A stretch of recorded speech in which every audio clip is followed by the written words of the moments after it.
Alright, you guys, so the first thing that you are going to need, and which is the main ingredients, is this almond butter.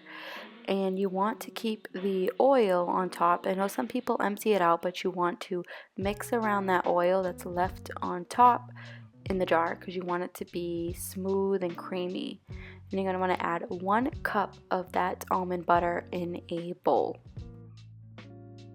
And then you want to add 3/4 of a cup of sugarcane sugar. And then you want to give a little pre-mix to those 2 ingredients.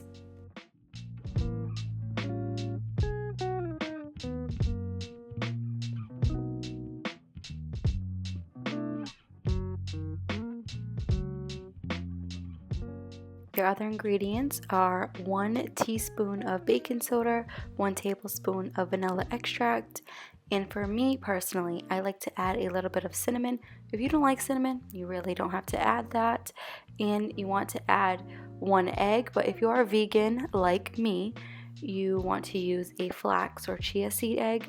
I like to use an egg replacer. I bought this from the Stop and Shop, and I literally can make this with my eyes closed now. That's why I don't really have any directions around because I bake and cook so much with it.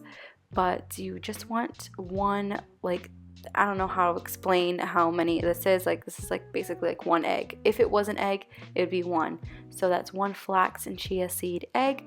And blending this in, or mixing this in I should say, is a little bit of a hassle because that is going to bind everything together and make everything nice and, I don't know, like cookie dough like. So it is a little harder when you do not have a mixer, but it's doable. And then the next thing you're going to add is the most important thing, which is 3/4 of a cup of chocolate chips. You can add more or you can add less. The opportunities are endless when it comes to chocolate chips. And then eventually I gave up with that spatula and I just started to use my hands and basically knead the dough. You can honestly just eat the dough if you want. It's up to you because there's no flour in this. I know a lot of people were complaining about my last chocolate chip cookie dough recipe that the flour is bad to be eating. Well, guess what, you guys? You can eat this one without a problem, for those that were complaining. But anyways, what I like to do when it comes to making these cookies is I like to make little cookies out of them, but for the sake of this video, I decided to make the regular size cookies, chocolate chip cookies, and only because I wanted you guys to see the texture on how they bake and things like that. And when things are smaller, you don't really see the full texture.